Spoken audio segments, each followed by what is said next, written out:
तो इस सैटरडे को गाइस होने वाला है डब्ल्यूडब्ल्यूई का अगला premium live event crown jewel, जो कि होगा ऑफ कोर्स सऊदी अरेबिया से। तो इसलिए मैंने सोचा कि भाई क्यों ना उसके होने से पहले एक बार पिछले सारे के सारे crown jewel premium live event के ऊपर क्यों ना एक नजर मार ली जाए। और वही काम आज हम इस वीडियो में करने वाले हैं। हम सारे के सारे क्राउन ज्यूल पेपर व्यूज या फिर तुमको प्रीमियम लाइव इवेंट को रैंक करेंगे फ्रॉम वर्स्ट टू बेस्ट। शुरुआत में भाई डब्ल्यूडब्ल्यूई के जो भी प्रीमियम लाइव इवेंट्स होते थे सऊदी अरेबिया में, उनके ऊपर भाई कोई ना कोई कंट्रोवर्सी तो होती थी। और इसीलिए भाई सबसे पहला क्राउन ज्यूल ही सबसे वर्स्ट क्राउन ज्यूल है अभी तक का, जो कि हुआ था 2018 में। इस शो में भाई हमें देखने को मिला था एक वर्ल्ड कप, एक ऐसा वर्ल्ड कप जिसमें बहुत सारे बढ़िया बढ़िया टैलेंट थे, जैसे कि Seth Rollins, Randy Orton, Rey Mysterio. But भाई फाइनल्स हमें देखने को मिला between Dolph Ziggler and Miz, जो कि चलो भाई ठीक था, बट जो विनर था वो भाई उन दोनों में से कोई भी नहीं था, क्योंकि भाई मिस इंजर्ड हो गए थे और उनको भाई रिप्लेस करने के लिए शेन मैकमैन आ जाते हैं, स्मैकडाउन के जनरल मैनेजर, और वो बन जाते हैं वर्ल्ड कप के विनर। जो कि एक बहुत ही बेकार डिसीजन था कि एक ऐसा बंदा वर्ल्ड कप जीत रहा है जो कि टूर्नामेंट का पार्ट भी नहीं था। और बाकी भाई जो 2 वर्ल्ड टाइटल मैचेस थे शो में, वो भी बहुत ही बेकार थे। पहला तो था भाई एजे स्टाइल्स और समोआ जो के बीच में, जो कि भाई एजे स्टाइल्स और डैनियल ब्रायन के बीच में होने वाला था। बट इस शो से पहले भाई एक ऐसी कंट्रोवर्सी भी हो जाती है जिसकी वजह से बहुत सारे रेसलर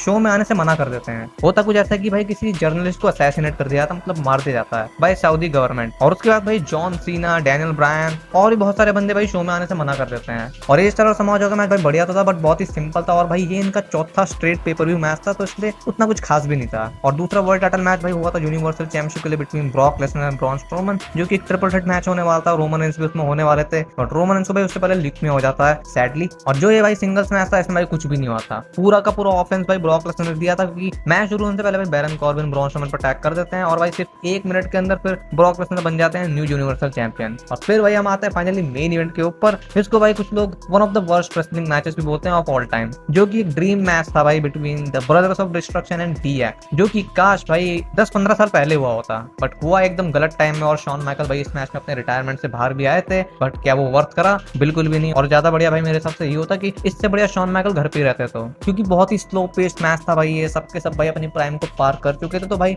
एक अच्छा मैच डिलीवर करना तो भाई ऑलमोस्ट इम्पॉसिबल था।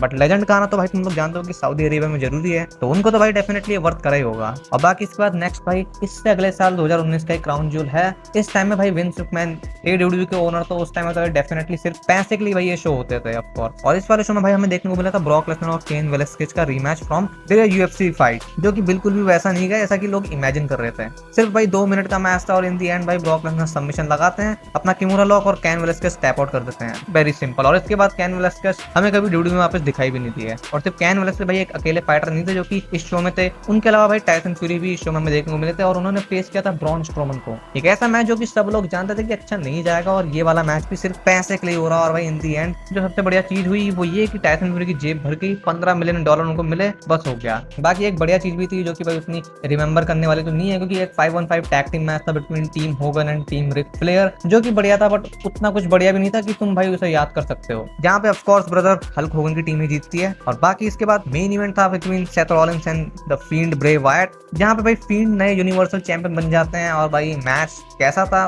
रेड लाइट थी भाई मैच में, तो रेड लाइट एरिया मैच था ऑफ कोर्स। और फील्ड को चैंपियन बनाने वाली चीज भाई इनको हेल इन अ सेल में कर देनी चाहिए थी, तब उसका इंपैक्ट मेरे हिसाब से बहुत ज्यादा होता।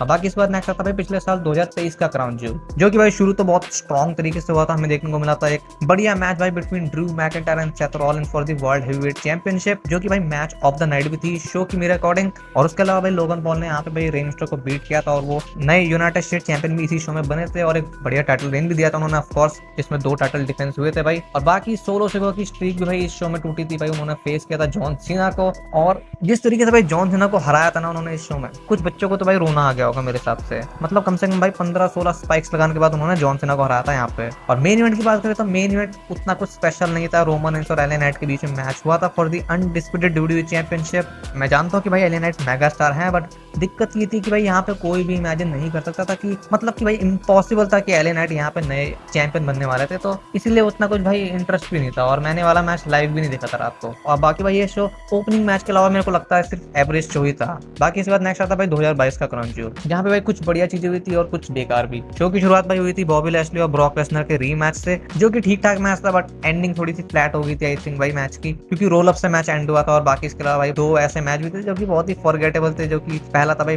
ड्रू मैकिंटायर और कीरन क्रॉस के बीच में एक स्टील केज मैच, कुछ खास राइवलरी भी नहीं हुई थी उनके बीच में। और दूसरा था भाई ओमोस और ब्रॉन स्ट्रोमन के बीच में एक मैच। और बाकी एक वुमेन्स मैच भी हुआ था भाई यहाँ पे between Bianca Belair and Bayley for the SmackDown women's championship, जो कि एक लास्ट मैन स्टैंडिंग मैच था। वुमेन्स के मैच की मेरे को लगता नहीं कि उतनी बात करनी चाहिए क्योंकि सऊदी अरेबिया है, बट ये वाला मेरे हिसाब से भाई बेस्ट सऊदी वुमेन्स मैच था। और बाकी मेन इवेंट में भाई लोगन पॉल ने चैलेंज किया था रोमन रेंस को for the universal and WWE championship. और मैच से पहले भाई बहुत सारे लोग बोलते कि लोगन पॉल को ये मौका नहीं मिलना चाहिए, बट उनको मिला क्योंकि भाई सऊदी अरेबिया है। बट उन्होंने भाई एक अच्छा मैच भी डिलीवर किया जो कि एक बढ़िया चीज थी, और भाई प्रूव भी किया कि वो भाई डब्ल्यूडब्ल्यूई में बड़े से बड़े सुपरस्टार के साथ हैंग आउट कर सकते हैं इन द रिंग। और बाकी फाइनली भाई जो सबसे बेस्ट क्राउन जूल है वो है 2021 का। सबसे पहले शो में बेकार चीजों की बात कर रहे थे जो कि थे वुमेन्स एंड मेंस के king of the ring tournament के फाइनल्स। वुमेन्स वाले में जेलिना वेगा ने हरा दिया था भाई डोड्रॉप को, और मेंस वाले में जेवियर वुड ने हराया था फिन बैलर को। और दोनों के दोनों मैच एकदम कुछ खास नहीं थे। और सिर्फ यही नहीं, दोनों के दोनों को मेरे को लगता नहीं है कि कोई फायदा भी हुआ था इस टूर्नामेंट को जीतने का। और बाकी इसके अलावा भाई शो में 2 ग्रेट मैचेस थे और 2 बिग मैचेस थे। जो 2 ग्रेट मैचेस थे उनमें से पहला था भाई एक 5 स्टार क्लासिक मैच जो कि हुआ था between Seth Rollins and Edge, वो भी inside Hell in a Cell, और जो कि मेरे हिसाब से भाई best rated Hell in a Cell वाला मैच है। और दूसरा भाई हुआ था between Drew McIntyre and Big E for the WWE championship, जिसके लिए मैं उतना एक्साइटेड भी नहीं था, बट इन्होंने भाई उस छोटी सी एक्सपेक्टेशन को डेफिनेटली पार कर दिया। और भाई बिग ई प्रूव भी कर रहे थे इस टाइम में कि वो भाई एक वर्ल्ड चैंपियन मटेरियल है।